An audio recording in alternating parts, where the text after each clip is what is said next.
What's up, guys? Welcome back to my channel Anime Fiction. I'm back with a new episode of What If Naruto Was the Emperor of DC Universe Part 3. And if you did enjoy the video, consider a like for the next part. And if you're new to my channel, subscribe and hit the notification bell for more crossover fictions. Now let's begin this new video. Sixth chapter. While a portion of his brain was guiding the clone checking out the places and establishing bases, Naruto and Conan each created a clone to properly examine Gotham. Using the real body was preferable, but it put them at risk of being apprehended. Furthermore, the clone body allowed for a separate set of skills. Someone with a great level of control might turn the body into energy and fight, implying that all attacks could pass through the body without any harm. Naruto had been using clones since he was 6 years old, so he could fight in this method. Regardless, Naruto gave Conan the ability to transfer her mind to the clone while the real body meditated. It was her first time, so she couldn't divide her thoughts like Naruto. After the procedure was completed, they both teleported to the tallest structure in Gotham, where Naruto had left a mark. Naruto sensed the city's gloom as he looked out the window at night. It appeared gorgeous but foreboding due to the abundance of unpleasant emotions. At this point, Naruto's emotions were heightened, giving him a true sense of Gotham. It was also due to the fact that his talents seemed to have improved following his contact with the Green Force planet. Truly, the beauty conceals the horrible interior, Naruto reflected as he and his partner admired the vista. Conan was armored in order to conceal her physical identity. Unlike Naruto, she just desired light armor. Her body and legs were both encased in white armor. Her arms were free, and she was dressed in a silver helmet. The armor was built of strong metals and was based on Naruto's former armor. It had seals on it to increase its durability and store chakra. It also possessed anti-detection seals, which contributed to its stealth. Conan was used to fighting without such armor, thus it was inconvenient for him to wear it. She couldn't deny that it was necessary. "What are we going to do?" Conan inquired when she had done admiring the scenery. "We are going to introduce ourselves to the rest of the world." "Is that safe? Aren't you being a little too hasty?" "There's no problem. I've checked the area and understand the dynamics a little bit. They won't be able to track us down, and our presence will usher in a change," Naruto said as he gazed over the crime-ridden metropolis. He had gathered enough information to track down the criminal masterminds or their subordinates. Penguin was simple, and he was even collaborating with Batman now. Two-Face only needed a dose of healing and pain to be done with the criminal life. Finally, Black Mask only need a dosage of pain and moral instruction. Naruto, unlike Batman, did not make many concessions. He wasn't going to tolerate criminality simply because there was the risk of something worse happening. He was going to make all of these villains pay. He had programmed the garbage who worked for George to resign and apply for a job with the police force. They would never be able to return their debts as bodyguards. He, like them, would program the majority of offenders to go out and make the world a better place. This would be their decision based on their dread of him and the remorse his powers would instill in them following the mental torture. He wasn't going to treat them like tiny kids who had made a minor error. They were adults, and they were lucky to have a second opportunity because he would have flown down and deleted them all. "We won't make a mess. It will be swift and clean. Just follow my lead and learn from it. We are not allowed to create casualties or damage the world when possible. Also, keep in mind not to use your powers when acting as Stella." Naruto ended his comments and took flight. Conan trailed him with her paper wings. While walking throughout the city, the couple remained invisible and did not draw any attention to themselves. Naruto went around the city, stopping whenever he noticed strange people. Before acting, he checked their recollections. He learned a lot about the world, especially Gotham City, this way. In just 2 hours, the couple had seen hundreds of crooks, and Naruto had taught them their first lesson in being nice people. His look and admonition imprinted themselves on their brains. They would be terrified of him and never forget his presence. He tortured them physically and mentally, making them realize what they had done to others. He also warned them that it was their final shot at life, and that if they dared to take the dark path, they would die. Naruto also offered them the opportunity to work on positive things and enhanced their knowledge by providing them with ideas. Because they were all evil filth, most of them had no concept how to act in goodwill or repay their debt. They also went to police stations to have their minds examined. Naruto repaired the corrupt officers and gave them all new talents and bravery. He also left seals on their weapons, increasing the speed and piercing force of their shots. Lower-level criminality would be dealt with by the law in this manner. Naruto went to see Two-Face, also known as Harvey Dent, with all of the information he had gathered. Harvey Dent was Gotham City's affable and courteous district attorney and one of Batman's closest allies until Sal, boss, Maroni hurled acid in his face, leaving him permanently scarred. It also shattered his mental condition, causing him to become Two-Face, a schizoid criminal mastermind fascinated with duality and the number 2 who became one of Batman's most formidable foes. Dent's erstwhile good luck charm, a two-headed, silver dollar with one side damaged, was said to be a reflection of his half-scarred face. He flipped it to determine what happened to his victims. Despite Batman's efforts to redeem his old partner, Dent's obsession with chance overwhelmed him. His crimes were intended to demonstrate his diametric worldview. Because of his insanity, the man had abandoned everything, even his wife. For 2 years, he had been cured through reconstructive surgery, but after being caught in an explosion, the craziness had returned with a fury. The man had become one of Gotham's greatest criminal geniuses, responsible for numerous fatalities. He also left a big scar on Batman's heart. Naruto discovered him in a private area in a casino. Because the casino was part of his area, he used it as a hideout and for other purposes.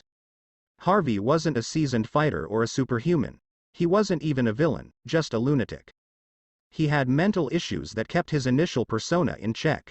Naruto grabbed him like a chicken for slaughter and infiltrated his mind without hesitation. Others had previously informed him of his dilemma.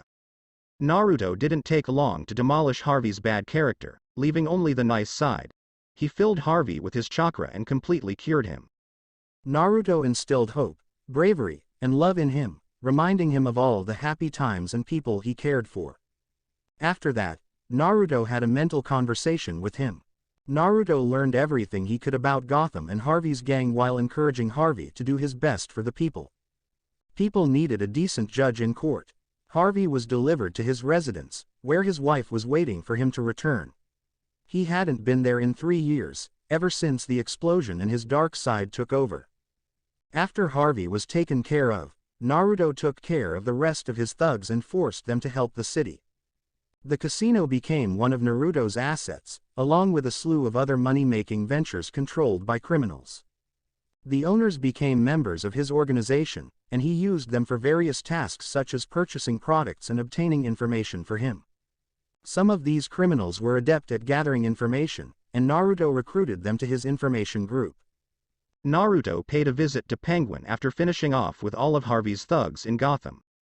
The Penguin, Oswald Chesterfield Cobblepot, was a Gotham City supervillain and Batman's adversary. He was an eccentric criminal genius, noted for his interest in ornithology and trick umbrellas as well as his already dubious financial interests. Penguin's cover for a number of unlawful financial operations was Gotham's popular Iceberg Lounge. The Penguin was a cunning antagonist whose umbrellas contained a variety of lethal weapons and technologies. Penguin was a short, pudgy man dressed in a tuxedo, a top hat, a monocle, white gloves, and spats. He considered himself a gentleman of crime and was a mobster-type crook. He was rational, unlike most Batman enemies, and did not base his crimes on a mental obsession. His brilliance and aristocratic personality stood in stark contrast to deranged Batman adversaries like the Joker. As a result, his interactions with Batman were generally less tense than those of other villains. Batman tolerated the Penguin as a source of criminal underworld knowledge when he recently became a gangster and nightclub owner engaged in more modest criminal activity. When he was captured for a crime, he was sent to a regular prison rather than Arkham Asylum. The Penguin, on the other hand, had a few quirks. He was well known for his love of birds and his high-tech umbrellas with specialized functions like hang gliding and artillery. He also surrounded himself with beautiful ladies, possibly to remind others of his financial power. Naruto discovered him in his private room, surrounded by women. He convinced them all to depart with mind control while he looked after their master. He wasn't quite as awful as the rest. However, he had no regrets. He had no morals and did everything to achieve his ambitions. He simply never traveled too far to avoid being killed by either side. On other occasions, he worked for both the evil and the heroes. Naruto teased him and taught him about values and why he shouldn't engage in scum-like behaviors. Naruto marked Penguin after the torture, which lasted 10 minutes in the real world but took up an entire day in the mental world. Penguin became one of his servants, gathering information and directing companies such as hostess bars, strip clubs, and even hotels. Naruto had some of those properties moved to Penguin from other useless criminals, while also giving him orders to begin making amends for his misdeeds. Naruto could easily have them go to jail and sit there until their sentence was completed or they were executed, but none of that was beneficial. If he could make them work for the welfare of civilization, it was a better option than killing them. The terror he instilled in them was greater than a death threat. He wasn't the best at torture right now, but he was becoming better with practice. They would hyperventilate just by being in his company. If they had a nasty idea, they would start crying and begging if they heard his name. After finishing with Penguin, Naruto dealt with his goons and other associated criminals before arriving to Black Mask. Roman Sionis, best known by his criminal identity Black Mask, was a long-standing foe of Batman and a key figure in Gotham City's organized crime. Roman, once a member of Gotham's social elite and president of beauty behemoth Janus Cosmetics, made a series of economic blunders that largely damaged his reputation as both. His company was purchased by Wayne Enterprise, and he was compelled to resign as CEO. Humiliated, Roman sought vengeance on those he saw as responsible for his misfortunes, notably Bruce Wayne and his associates. Roman developed the guise of the crime lord known as Black Mask, as well as the criminal organization known as the False Face Society, to this aim. That was only the beginning, as Roman went on to become a permanent crime lord. He was a major supplier of illegal weapons and drugs in the city. Spoiler: the man had also nearly killed one of the Bat family members. The man had lost all recollection of his history after so many years in prison. He was entirely immersed in his role and attempting to expand his domain. He'd been apprehended and escaped several times. He had lately escaped after being delivered by Batman and shot down 6 people. He'd hired Mr. Freeze and was collaborating with other supervillains to raise his profile. He had planned to brainwash Killer Croc with the help of the Wonderland gang's Mad Hatter. The Wonderland gang had just escaped from prison thanks to the White Rabbit and had gotten out of Batman's clutches thanks to the Rabbit. Everything appeared to be going swimmingly until his hideout, a warehouse full of his wares, was invaded by an unknown vigilante. While the rest of the thugs and Roman watched the display, Freeze battled against him. To make matters worse, Catwoman broke into the fight alongside Spoiler. It turned into a 3-way brawl as the heroes attempted to prevent the other guy from killing the crooks. Naruto arrived at this location. Naruto signaled Conan to act, and she did so. She landed on the battlefield with a paper storm that covered and restrained everyone. Naruto followed, giving on a tremendous performance as they touched down. Naruto approached Roman and dealt with him first, giving him the therapy and giving him new aims to pursue with his False Face Society minions. After finishing training them, he sent them out of Gotham to begin working on making the world a better place. "I apologize for keeping you waiting. I needed to finish up with the trash before we could have a proper conversation," Naruto explained as he turned back. He'd already knocked out Freeze and dispatched him to one of the adjacent bases. He approached the men while wearing a crimson mask. He was an angry young guy, a very angry young man. From his glance, it was simple to sense his rage and hatred. Naruto smirked at him before knocking him out and dropping him to the ground. He hadn't expected to receive another subordinate, but the universe seemed to be on his side. "I am aware of your existence and admire your selflessness. Catwoman and Spoiler, I will not inquire as to your true names and will not harm you. I am like you in that I am helping the world in my own way. You are probably wondering what that means and what happened to the people here, aren't you?" Naruto strolled around them while maintaining a polite tone. His voice was genuine, not impersonated. Catwoman was a costumed adventurer who had served as both a hero and a criminal. She began her career as a burglar and an opponent of Batman before switching to crime fighting and becoming a member of the Batman family. Despite her evil nature, she worked tirelessly to preserve Gotham City's East End. Spoiler, on the other hand, was a young female crime fighter who earned her moniker by informing others of criminal schemes. She was Red Robin's, the current Robin's, girlfriend. Both of them were concerned about what was about to happen as a result of the new additions to their life. They were entirely immobilized, with only their eyes open. The people are safe. I did not kill them. I gave them some punishment and a warning before sending them out of the city, and they will now do their best to repay their debts and make amends for their crimes. I could have left without your knowing, but I want you to know about me so there are no misunderstandings. I know everything about you heroes, and I find you admirable in certain circumstances, but worthless in others. What's the point of battling crime if nothing changes? You don't have to murder them. Just give them a huge warning to avoid the problem. You have all the powers at your disposal, but it appears you lack the mental ability for such basic remedies. This isn't for you too because you have to follow their rules, it's for your buddies above, as well as Batman. I am the Emperor of mankind, and I represent their will and hope. I plan to alter the world, and I want it to be peaceful and harmonious. You don't need to wonder what I want because that is my basic wish. Now I'll give you an option. Would you like to join me? Naruto went on to explain. This was to establish himself as a positive force among the heroes. Knowing his intentions and methods would help them avoid getting into serious trouble because they mistook him for a murderer.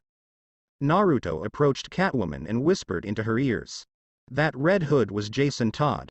Tell your lover that his previous protege has returned, but sadly, he hates all of you, and how sad that you couldn't even avenge his death. I know you're unique, and if you want to help Batman, I can assist you. When I say I like you, I mean it. I want to see decent people rewarded and enjoy happy lives. Join me, and I'll show Batman a better way. I'll cure his insane. As he tapped her beautiful chin, Naruto remarked. He could sense her feelings about the names he chose. She was still madly in love with Batman, and he didn't mind assisting them. Batman was a valuable ally, but he needed a cure before they could get any closer. Naruto smiled and flew away from the scene, leaving the two women behind as he detected conflicts in opposite directions. Catwoman and Spoiler have escaped from the newspaper. They were cautious and glanced around, but they couldn't find anything. The pair had vanished. Did he see something? Spoiler asked Cat, who was acting slowly. Cat came to and glanced at her young companion. Naruto's remarks were tough to dismiss. He read her like a book and knew exactly what she wanted. Yes, he mentioned something quite significant. We'll discuss it with Bats. Cat responded calmly. She was used to all kinds of nonsense, so this news didn't bother her. She couldn't tell if it was true or false. Except for Spoiler, the Red Hood appeared to know the family. Spoiler was taken aback by her statements, considering Catwoman despised meeting Batman in person these days. She still hadn't forgiven him, and they had a schism these days. The previous Robin's death had been 2 years before, but the wounds had not healed. Naruto divided into two groups, one with Conan and the other alone. Things didn't seem to be going wrong for him, so he must have been lucky. Gotham was child's play for him, but if any of the big heroes or villains emerged, everything would come to a halt. Because they had ties to the city, Green Lantern, Flash, Zatanna, Superman, and even the Titans might appear there. If Batman decided it was necessary, he may summon the entire league. It was the reason he was being so cautious and not acting villainously. Naruto truly felt that the only reward for doing well was doing good. He genuinely cared about their happiness and felt pity for them. He had spoken from the bottom of his heart. He wasn't a callous, deceitful leader. He was obviously deceptive, but he genuinely cared about them and wanted the best for them. Regardless, Naruto was excited to meet all of the interesting people and to earn more power. He couldn't read their memories, just as he had predicted. It was barred to him. It also meant that they were related to Barbara and Dick. With that position, Naruto could deduce their identities based on their basic body type. Nightwing was Dick Grayson, Bruce Wayne's adopted son. Barbara Gordon was most certainly Batgirl, while Bruce Wayne was Batman.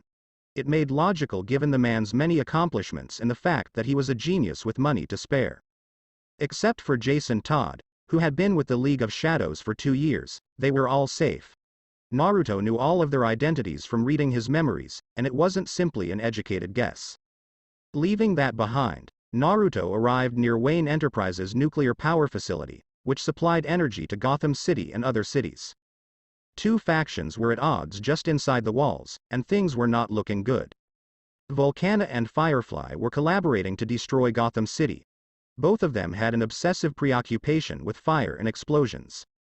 Furthermore, they all despised Wayne for making things tough for them.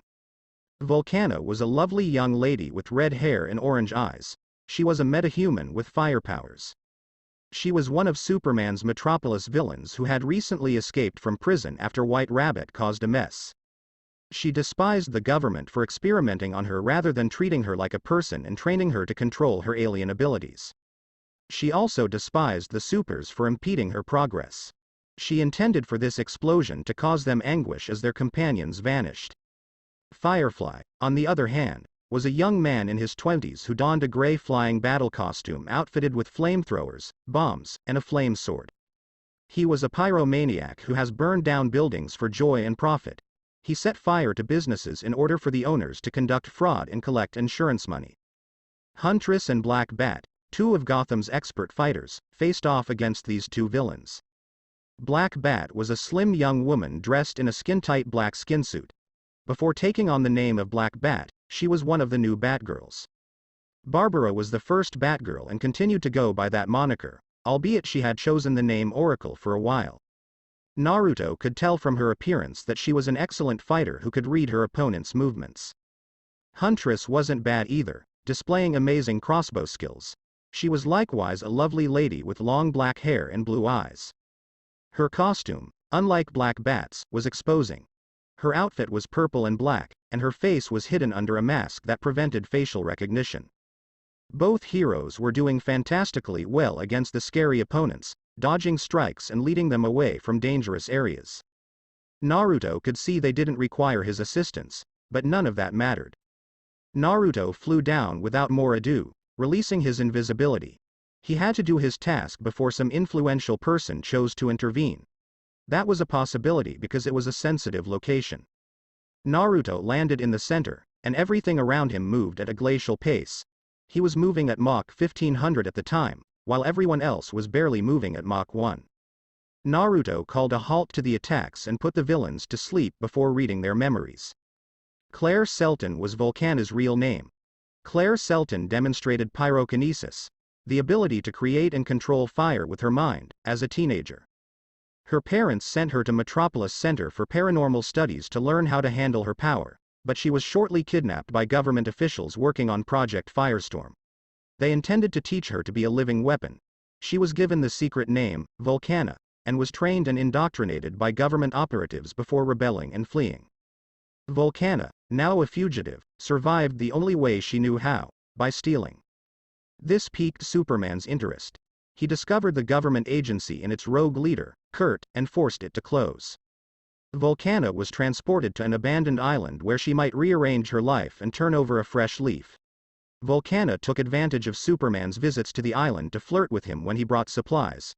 During one such visit, she remarked that he was always nice and that his mother must have raised him properly, to which he replied that he'd been fortunate in that regard, and she agreed with him, bitterly noting that she had not been so fortunate. She soared away from the island as her powers grew stronger, causing further havoc throughout Metropolis until colliding with Supergirl. She was a worthy opponent for Volcana, who was vanquished within seconds of their battle. Unlike others, she was lost and had no direction in life. She was flailing around aimlessly, making her an easy target for others to control. She had caused the fewest fatalities of any villain Naruto had encountered, less than 100, and all of them had been collateral. Volcana's flames were hot enough to burn steel, and she could reach 5,000 degrees Celsius when concentrated. Naruto saw her as an easy target after reading her memories. She was drawn to attractive men. She wanted happiness and freedom. He could get her into modeling or acting because she seemed to like being fashionable. Her strength was also incredibly appealing. She has the potential to be his fire elemental. For all of these new servants, Naruto employed the same technique that the Inuzuka clan used for their canines. He could summon them in this manner, and they were always linked to him. He could keep strengthening them and bestowing elements on them. In the ninja world, he had numerous gigantic creatures as summons, and he was creating more intelligent summons in addition to the ones that were already in use. But they were all in the other world, and Naruto couldn't summon them any longer, though he could have summoned his other servants for company. After finishing the memories, Naruto taught her a lesson that all villains needed. It was time for some old-fashioned torture. She was inundated with blazing anguish and the emotions of those who had witnessed arson. Naruto advanced to the next target after dispatching her at the base. Ted Carson was the man who played Firefly. He used to work for the fire department, but it rekindled his love to watch things burn. Ted Carson had blonde hair and blue eyes and was a robust and attractive man. He gradually began to burn stuff down, and the situation deteriorated. He began taking orders from others and began making money from his passion. He was also the lover of music artist Cindy, but he was apprehended by Batgirl and Nightwing after framing Garfield Linz as the Firefly. Garfield Linz worked as a pyrotechnic on Cindy Cook films. She was eventually obliged to fire him, and he did not take it well. Linz was a primary suspect when an arsonist named Firefly surfaced in Gotham, targeting Ms. Cook. However, it was discovered that Linz was the first victim of the true arsonist, Ted Carson, who had wanted to blame Linz for the destruction of Cindy's career so that he and she could fake their own deaths and live away from her renown. Ted had formed a deep loathing for the Bat family after 2 years in prison, and his desire to burn things was exploding. He felt no remorse for what he did and reveled in the sound of burning children alive. They made the best noises in his opinion. The man was a rotten fuck. Naruto, seeing his insane mentality, gave him an additional harsh dosage of punishment and planned to keep him like way until the next day. Naruto dispatched Ted to the base before turning his attention to the girls. He couldn't read Black Bat's memories, as he had expected, but Huntress surprised him. He could read her memories because she wasn't a direct member of the Bat family and was a nomad. She moved around a lot, but she always had a soft spot for Gotham. She was the daughter of Batman and Catwoman from another universe. Her real name was Helena Wayne, and she had been trapped in the present universe for 3 years. Helena fought as Robin with her father. During her father's final moments, she defended him by firing on attacking parademons. She saw him die when the tower he was in detonated. She and her best friend Supergirl went into a boom tube in search of Darkseid and wound up in another universe. Helena and Kara were stranded on Prime Earth and were forced to adjust to a reality that was both similar and dissimilar to what they knew. Helena used her understanding of Wayne Enterprises' operations to steal money from the corporation in order to enable the two establish a life and fit in. During their early days, the two were looking for leads on how to return to Earth. Helena gave up the hunt after months of no results and moved her focus to combating crime on Prime Earth. Because Kara refused to give up on returning home, the two resolved to take their own distinct approaches to existence on another world. Kara went on to create an R&D firm and live as wealthy Karen Starr in the hopes of developing a technique of traveling to other Earths. Helena, on the other hand, remained in the shadows, never staying in one area for long and using aliases, like Helena Bertinelli, to ensure that no one knew she existed. She eventually utilized money she stole from her father's company to amass the resources she needed to fight crime as a vigilante. Helena spent years developing herself as the horror of international crime groups under the guise of Huntress. Helena's revelation was terrifying and mind-boggling. He would have let her go if she hadn't been so valuable. He needed to talk to her and think about what he had just learned. What he had just witnessed had wrecked his worldview. He was aware of great opponents, but this was the first time he learned that they could go to other universes and destroy or imprison worlds. His world could become similar to hers. His ambition for power has grown by an unknown amount. The jolt was felt, but Naruto remained cool because there was no sense in worrying about it. He was already giving it his all. Naruto returned to regular time, and both women found themselves seated on concrete chairs, their bodies confined by the earth. When their gazes returned to Naruto, they noticed that the other two had vanished. "Hello, ladies. I hope you don't mind the rough treatment. All I want is to avoid a pointless conflict." As he stood in front of them, Naruto smiled and said hello. "Who exactly are you?" Helena inquired as she sought a way out while seeking important information from the strange entity. Cassandra Cain, Black Bat, was likewise the same, attempting to figure out how to get out. "I am not your enemy, and I have no violent intentions toward you. I am the Emperor of Mankind, so you can just call me Emperor or Lord, and I have given them a second chance at life and rehabilitated them, just like the rest of the criminal scum. So don't worry about their life since you'll see them soon. I only wanted to communicate my wish to recruit you because of your bravery and skills. My path is the best for mankind, whereas your path has already failed you for decades despite having all the power at your disposal. You are wise ladies who understand what I mean. I hope we can meet again on friendly terms and have a long conversation, unlike this moment." Naruto kissed Huntress on the cheek and walked away. He had a strong desire to take her with him, but doing so would have been hasty and hazardous. There was no need to take Huntress by force right now, and based on her techniques, she would come to him sooner or later. Taking her by force would pit him against Power Girl, another universe's Supergirl. The woman was weaker than Superman, but if they ever battled, she would one-shot him and leave a blood smear on the ground. While Naruto was gone, Huntress and Black Bat became free of their shackles. They didn't give Naruto's words much thought, but they also didn't let them go. The words seared into their heads, bringing up regrets and longing. Naruto's words were always laced with his chakra, which attempted to connect with others and show them what he desired. His statements made them consider the issues with the current system, but they had nothing from Naruto to help them grasp his approach. To them, he could be just another mad, although a powerful lunatic. Unlike Black Bat, his words drew Huntress in more. It grabbed her interest, particularly that move. Why was he acting so near to her? Was he flirting with her or was there a more serious reason? Huntress abandoned Black Bat since she wasn't a member of the team and didn't want her father to become involved. She realized the gesture was designed to keep her thinking about it. While the other Naruto was in charge of the power plant, Conan and Naruto arrived at an ancient amusement park at the outskirts of town. It was an old one that had been closed off for maintenance. It was also one of the areas where the Wonderland gang played their games.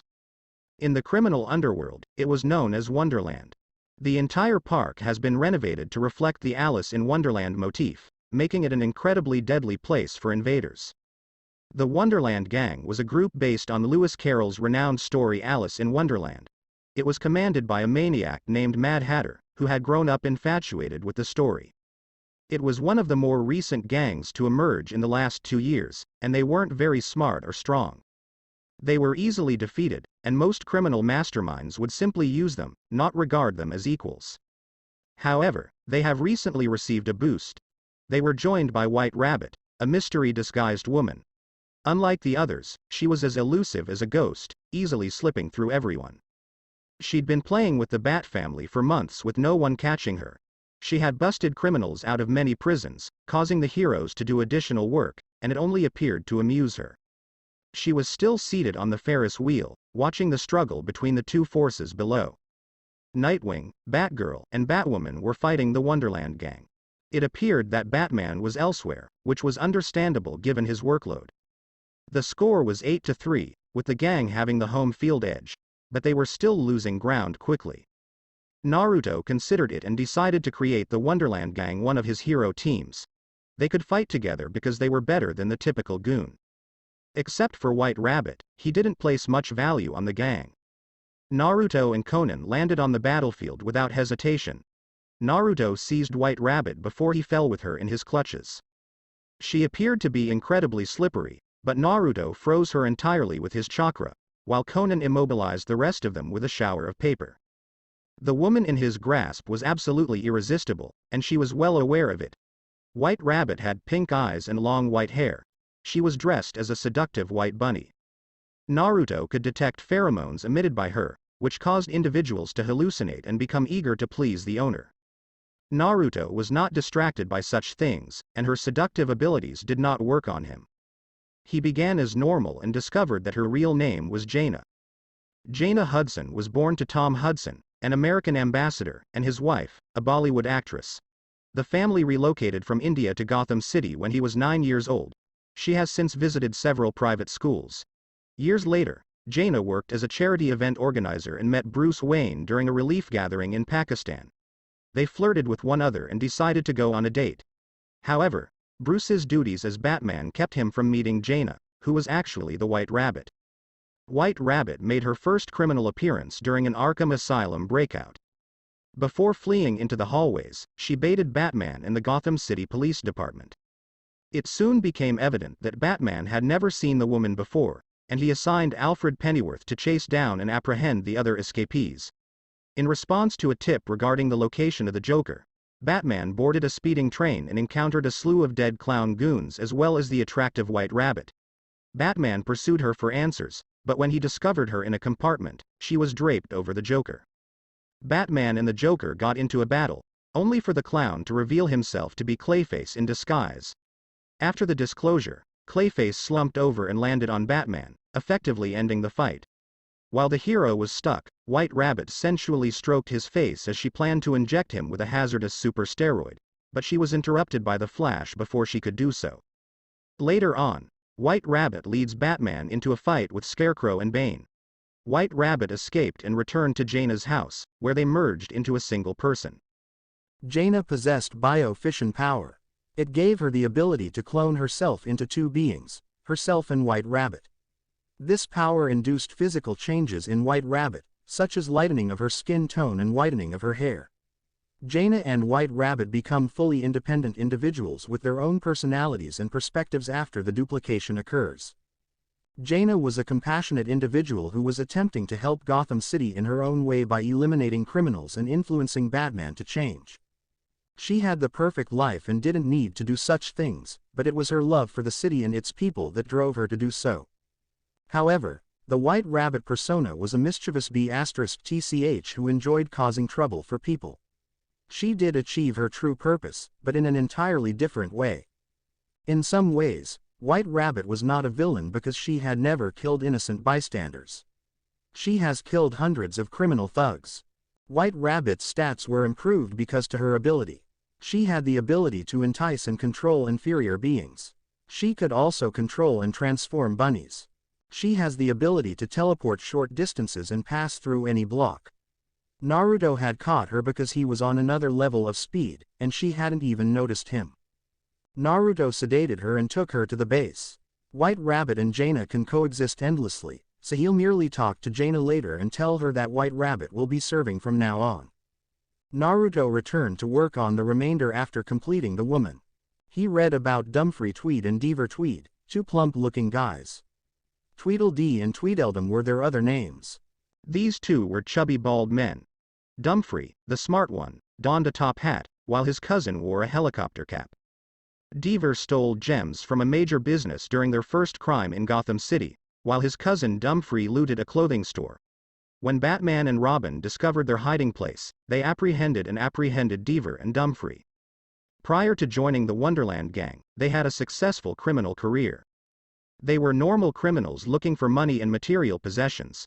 They had no fascination with killing people. Naruto gave them a mild penalty and instructed them to form a hero squad, and he promised to pay them for their efforts when they paid off their debts. Naruto moved away from the two and came into contact with two buff guys. These two were the group's true powerhouses. One of them was a tanned man with brown eyes, short black hair, a beard, and a mustache. Louis Yarnell, also known as the Lion, was his name. He had long blonde hair and blue eyes like the other guy. He donned a helmet with a horn on his head. Skitch Benson, often known as the Unicorn, was his name. They were both career goons and enforcers.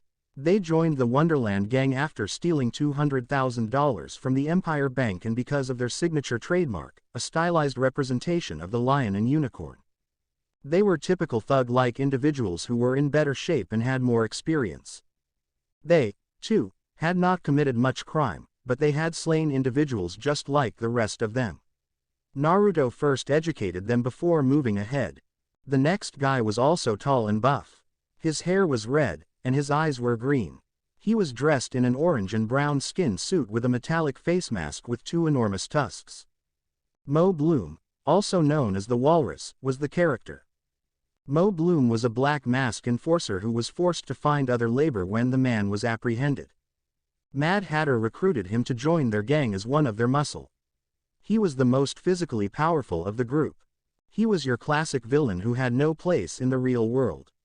He lacked the necessary skills and information to prosper and live a happy life.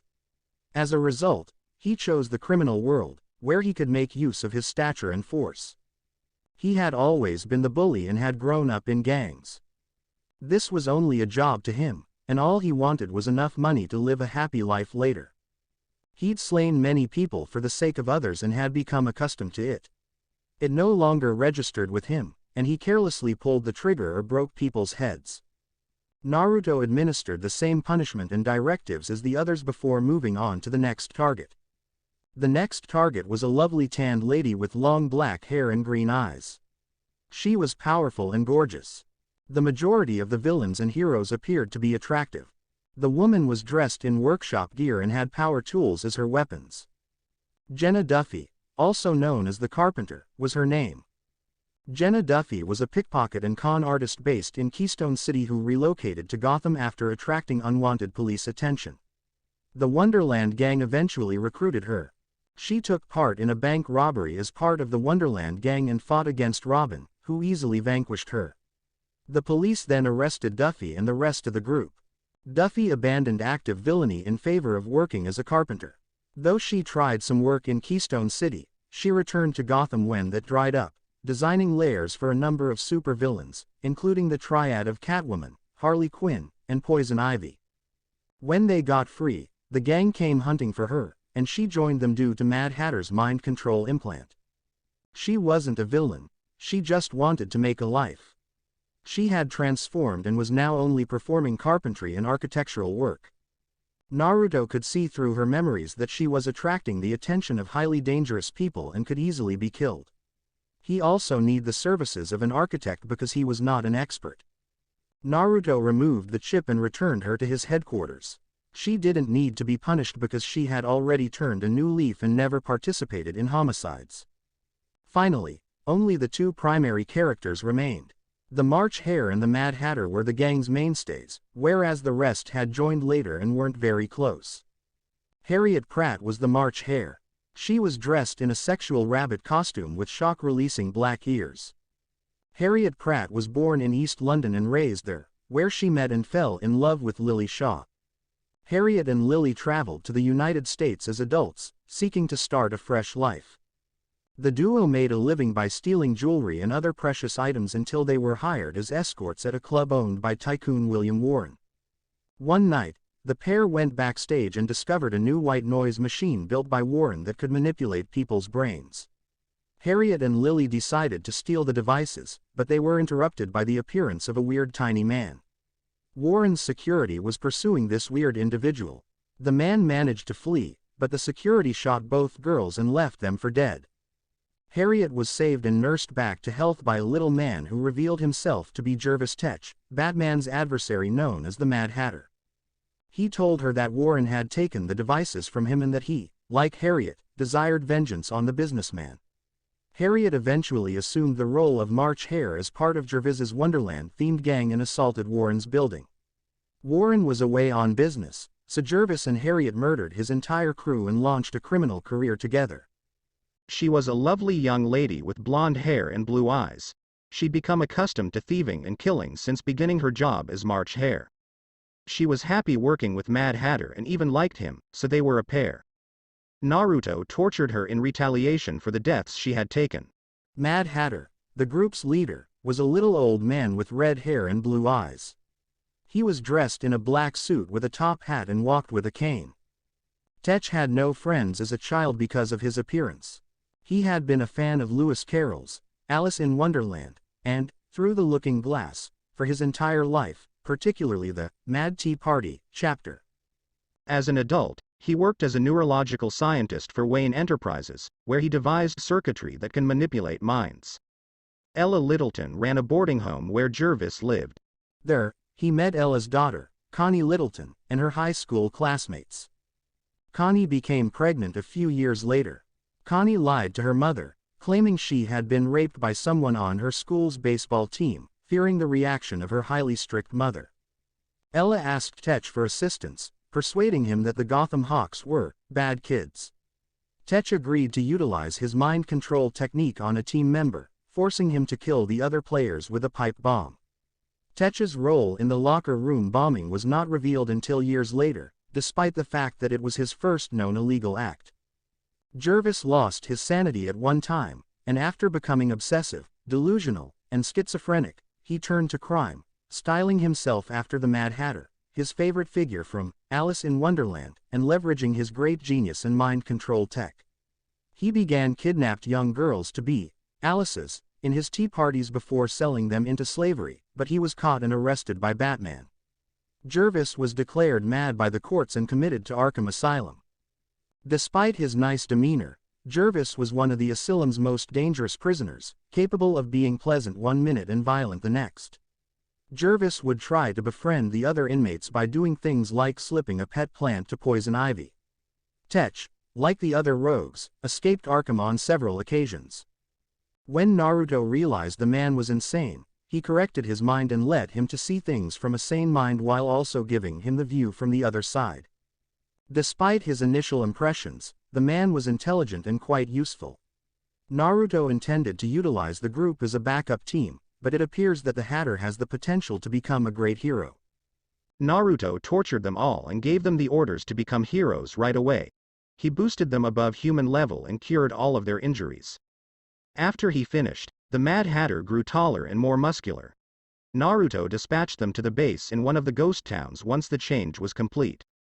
He offered it to them and even moved objects from the park with them. Naruto returned to human speed after finishing up with the crooks, and the heroes finally reacted to what was going on. They were bound by paper and unable to move a single muscle. Naruto introduced himself as usual and praised their abilities before inviting them. He explained them what had transpired and what they may expect in the coming days. Naruto also offered them a taste of his Senjutsu chakra, which healed all of their wounds and provided them with peace of mind. If you decide to work for me, I will significantly increase your powers over your current state. All of these ordinary villains and criminals are things that the law can handle if things are run properly. I'll simply clean up the area, and there won't be any cause to fight in this city again. Prior criminals and the police force will ensure the city is clean. These are things you could have done if you weren't afraid of change and being replaceable. When there are so many powerful heroes above, there is no need for heroes on this level. The main concern should be formidable villains and outside dangers, am I correct? Regardless, I aim to make it that way, and I hope you can watch without bias. Naruto said by patting Batgirl on the cheek. She responded strongly to his words, as did Nightwing. Naruto and Conan then vanished, leaving the heroes alone in the park. Any clue? Nightwing inquired of Batgirl, who had become a whiz with knowledge over the previous 2 years. She had become the Oracle after being paralyzed from the waist down by the Joker. Oracle gathered information and put it to good use. Nightwing led the Titans, while she led the Birds of Prey. The Titans were in a different state, while the Birds of Prey were split up to deal with some personal matters, leaving Batgirl alone in Gotham. Batwoman, on the other hand, was a lone fighter before joining the Bat family. Kate Kane was Bruce Wayne's cousin, and she became Batwoman to protect the city when Batman was missing for months after his battle with Bane in which he fractured his back. Nothing, I've never heard of him, Barbara said, shaking her head as she searched for a connection, while her buddies did the same. They were all excellent investigators and encyclopedias. It was something that all adults in the Bat family had in common. Just thereafter, they received a summons from Batman. The city had calmed down, and the new persona was powerful and unknown. Because of it, and especially because of Catwoman's insistence, Batman arranged a meeting, even though the man normally thinks things through alone. Naruto and Conan continued to repair items as they traveled through Gotham. They covered everything in a single night and finished off the majority of the crooks. It was a simple job thanks to the memory reading abilities. Otherwise, it would have taken a long time to find the concealed ones. When they were completed, the city felt better because the majority of the evil had been eradicated. Only people needed to adjust once the changes began to touch the rest of the planet. Naruto predicted that after a month, the city would be free of the black clouds and transformed into a bright metropolis full of valor. Naruto and Conan completed the mission and teleported to the base where his guests were sleeping. Conan had been following him for hours and had done an outstanding job. She was really taken aback. He was simply outstanding. You have exceeded my expectations, Emperor, but can you replicate that in a city where there is actual resistance?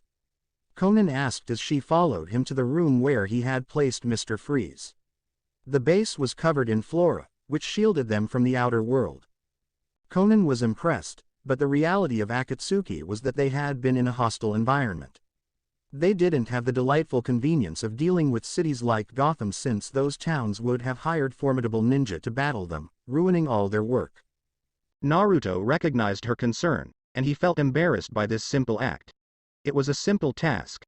The actual issue would be cities with powerful beings who could kill him or confront him. patience. I am confident in repeating the same in those cities. It will just take longer and require more effort, Naruto said calmly, looking at his buddy. He had taken care of Gotham since it was possible and would enable him see how other forces reacted. When it came to innocent people, he disliked making compromises and sacrifices. Conan expected some reluctance, but this tone and confidence brought a sparkle to her eyes and a flutter to her heart. She wasn't sure if she wanted to see him succeed or not. I see. I'm looking forward to that day, Conan said as he turned around.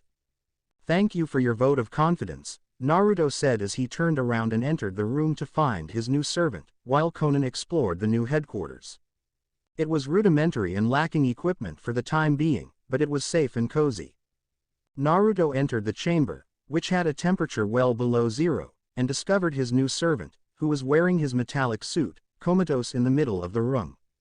The man was a villain, but his reasoning was sound. He was befuddled and misinformed, and he continued to plummet. He was only human, but Naruto could make use of him. Victor Fries was a genius, and Naruto had a thing for ice. Victor Fries was captivated by freezing animals as a boy, which he adopted as a hobby to escape the rigors of his violent, control-freak father. His parents were frightened by his passion, so they sent him to a harsh boarding school, where he was miserable and felt disconnected from mankind. When the other children returned home for the holidays that winter, Victor realized that his parents had abandoned him. He was thought to be ashamed, a blunder to be filed away and forgotten, and he never saw them again.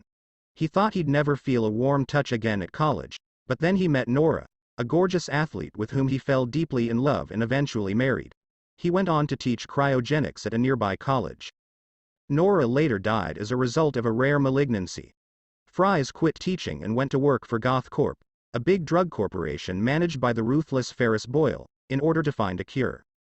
Fries used his enormous intellect and passion for cryogenics to place Nora into cryostasis using business equipment, hoping to keep her alive until a solution could be found. Boyle discovered the experiment and terminated the money, but Fries persisted with the study, leaving Boyle in massive debt. Boyle attempted to bring Nora out of stasis and disregarded Fries' furious objections, resulting in a scuffle. Fries was immersed in his own cryogenic coolants as a result, and he was left for dead. Fries lived, but the chemicals had changed his body chemistry and drastically reduced his body temperature. He could now only survive in sub-zero conditions. Fries snuck away, unobserved by the frozen Nora. To stay alive while hiding, he built a unique refrigeration suit and used cryonic technology to produce a powerful pistol that shot a beam that froze any target within its range. With this technology, he transformed into Mr. Freeze, a gangster with a penchant for diamonds and vengeance. He had slain many people and lost all semblance of humanity in his quest to save his wife. By the standards of Naruto's world, and especially the contemporary reality, the problem itself was not even difficult to fix. Batman could have simply solved the problem, but he didn't. Naruto wondered if the Bat was insane or just too narrow-minded to fix the causes of some of his adversaries. Naruto could solve Victor's situation, but for the time being, he planned to use it as a reward. He wanted the man to pay for the damage he'd done. Naruto had already established some protection measures on Victor's wife by sending a clone after reading his recollections. Naruto then deactivated the seals on Victor's body that were keeping him unconscious. Victor shifted quietly to a sitting position as the tiredness vanished. He did not respond aggressively, but rather logically. He rapidly grasped his situation. The pallid man glanced at his captor, attempting to figure out his goals and identity. "How can I assist you?" Victor inquired, knowing that the only reason someone would kidnap him was to aid him. As he stared at him, Naruto smiled. "Many things, Victor. I need your help with researching thermal manipulation and creating suits to counteract the elements. You are a wise man, and that is why you sit before me," Naruto said, sitting on an ice throne. Victor had anticipated this. "Do you have the necessary resources? And, what is my compensation?" Victor was a cold man. He didn't mind doing work for others. However, he never worked for free. He required money and resources in order to save his wife. "Do you deserve any compensation?" "I am not afraid of death or torture," Victor said, his gaze hardening. "Haha. Those are the words of a man who hasn't met my kind of people. You will definitely be afraid of torture, Victor. That is a fact," Naruto said as he stood up, while Victor felt frost crawl up his body. When he saw those red orbs, he knew the customer was hazardous. Naruto approached him and peered down. Victor, I am the Emperor of Mankind, and you are a criminal. You lost your rights the day you killed an innocent person, and the only reason you are still alive is because I intend to give everyone a second chance. You will serve me, and I will decide when to recompense you for your services. Don't look at me like that, because you may wind up making me serious about the torture, and yes, you will suffer for what you have done. I'm not going to let you off the hook with a pat on the back, Victor. You should be ashamed of yourself. Are you the person Nora loved? Of course not. You are something she despises. Stop this nonsense. You know nothing about sweet Nora, Victor yelled at Naruto. But, Victor, I have read you and I have read her. I can bring her back, Victor, Naruto responded with a smile and a utopian whisper. What? He asked, stopping Victor in his tracks. I can bring her back with the snap of my fingers, but I want you to change and pay your debt first. Change yourself, Victor, and greet Nora as the good man she loved. Those words pierced the frigid guy. His entire life centered around his wife. He would go to any length for her. He couldn't help but cry as lovely memories flowed through the cracks, and hope filled his heart. He had no reason to believe him logically, but his heart refused to listen. I will do anything for you if you can bring her back, but if you lie to me, I will drag you down to hell for this cruel game, Victor said, and for the first time in years, there was a fire in his eyes. He had some chance of reuniting with his darling Nora. I like that spirit, and don't worry. You'll meet Nora soon, as I'd save any innocent life if I could. For now, go to sleep and feel the pain you've caused this world, Naruto said as he placed his hand on Victor's bald head and poured ice chakra into his system. Victor was highly compatible with ice, and the addition of chakra caused his DNA to change even further, increasing his power. Victor gained ice skills as well as extraordinary stats. Victor was dragged into his punishment before he could enjoy the warm and safe sensation. Naruto proceeded to a much more comfortable chamber where he had deposited Jason, leaving Victor comatose once more. The seals on his skin had compelled the young man, who was only 18 years old, to sleep on the bed. He wore a black suit with a crimson hood and a brown leather jacket and was a muscular man. He had several rifles and other weapons with him. Naruto sat down to collect his thoughts on his aim. He had already read the recollections and was thoroughly reading over them. Jason Todd was born unexpectedly in an alleyway to Catherine Elizabeth and Willis Todd. Jason had a difficult childhood because his parents were frequently squabbling.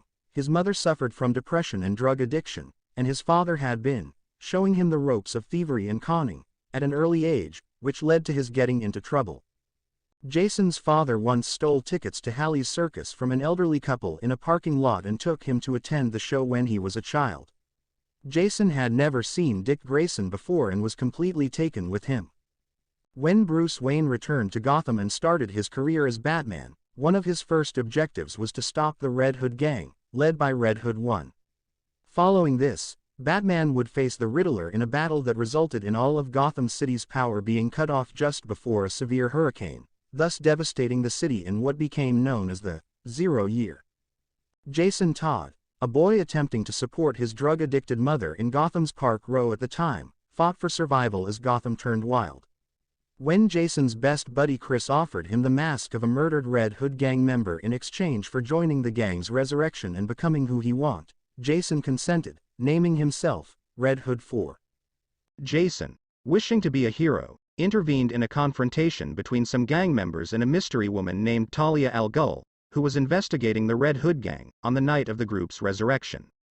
Jason earned Talia's respect and continued to impress her by flawlessly completing an all-cast fighting maneuver that even she couldn't master. Despite Jason's desire for peace, Talia murdered the leader of the Red Hood gang Rebirth and professed interest in keeping a watch on Jason Todd in the future when she returned to her father Ra's al Ghul. Unbeknownst to Jason, someone else was keeping a watch on him. The original Red Hood one, who had lately fallen into an acid vat at Ace Chemical Processing Plant and assumed the name Joker. Joker, seeing Jason's abilities, began organizing events in Jason's life to lead him to becoming Batman's sidekick, so that he could later kill him to harm Batman. The Joker imprisoned Jason's father, who subsequently died, and faked Jason's mother's death with a non-lethal poison to make it appear like she died of an overdose. Jason, believing himself to be an orphan, was forced to steal in order to survive. When Jason was 16, he attempted to take the tires off the Batmobile and succeeded in removing one before being detected by Batman. Jason was surprised to be fed lunch instead of being thrashed for his wrongdoing. While eating, he and Batman talked, and Batman informed him that if you give people a chance, they might surprise you. Even years later, Jason would remember these remarks. Batman sought to assist Jason by enrolling him in Ma Gunn's school for wayward boys, unaware that the institution was a front for teaching the youngsters to be criminals. Despite this, Jason considered the place to be his home for a time. When Batman realized his error, he proceeded to rescue him, and Jason assisted him by tossing Ma Gunn out a nearby window.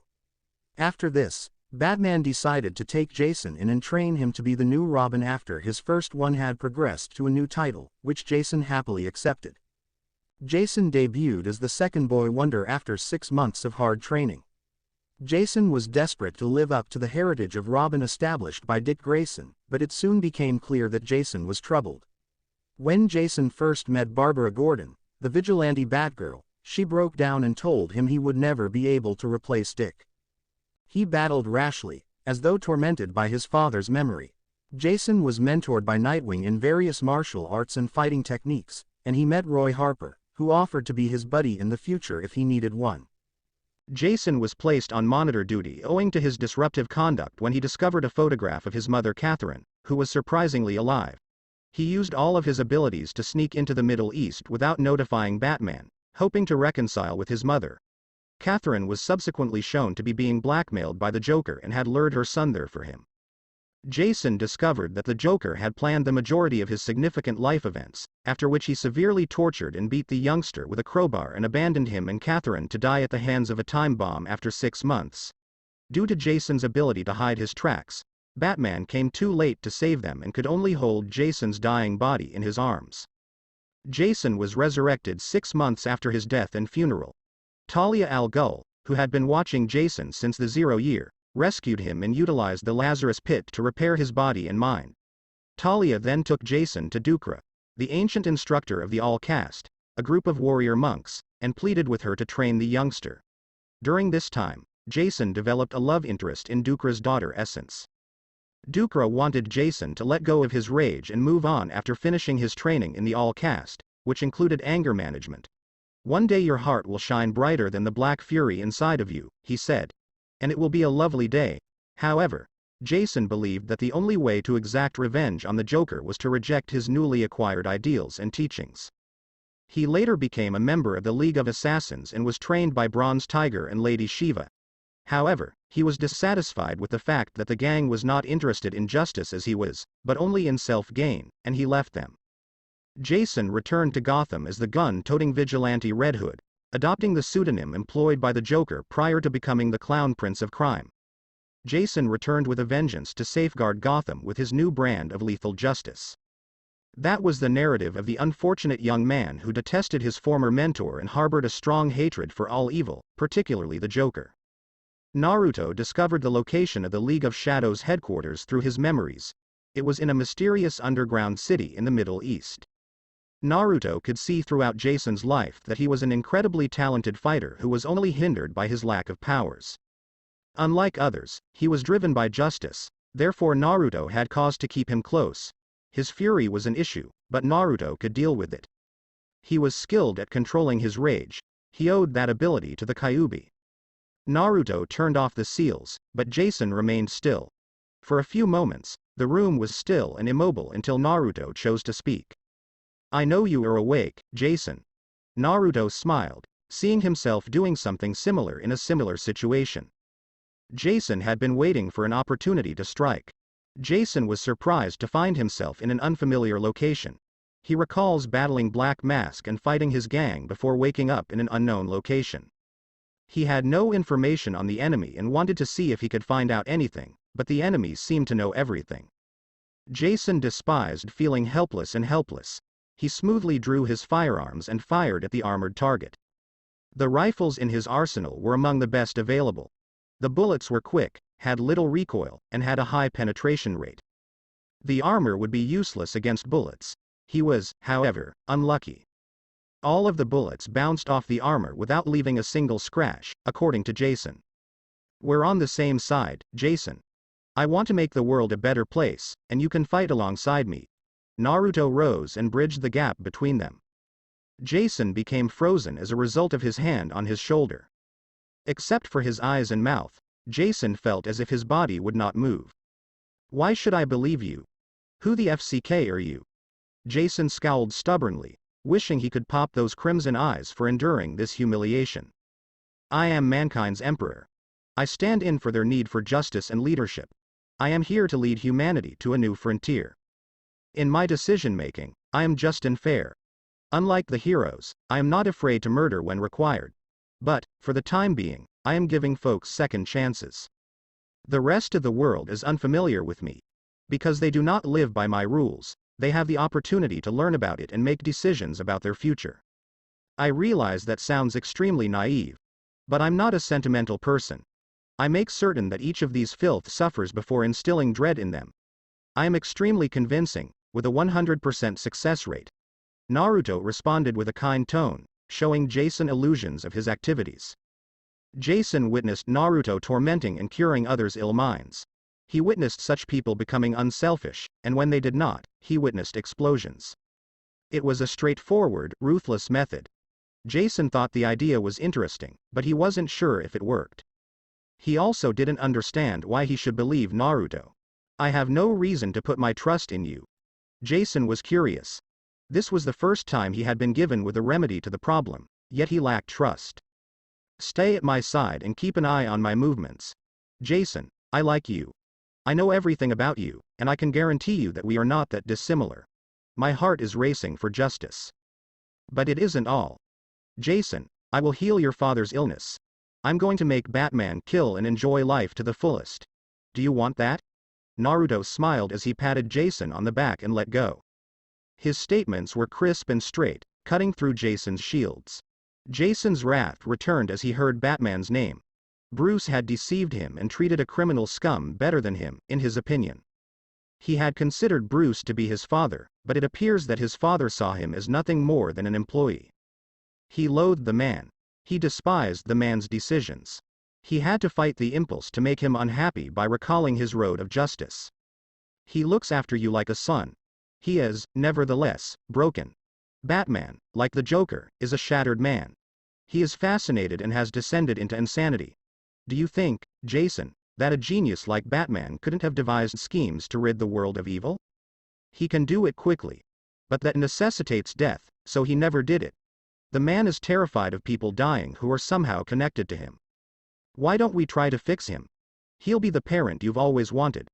Naruto noticed the reaction and informed him of what he had discovered from his mind reading of criminals and supercriminals.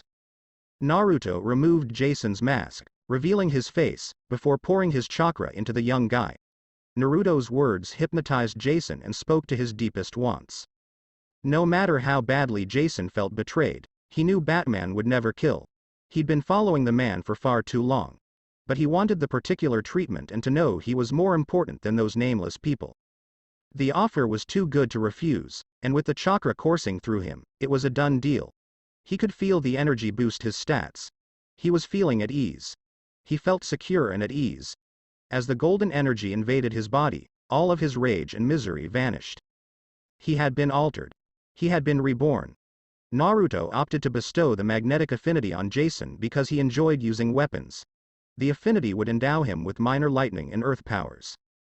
Unlike the others, Naruto provided a larger boost to Jason. Jason was weaker than an academy student even after all of his training, but he was now as strong as Chunin exam Neji Hyuga.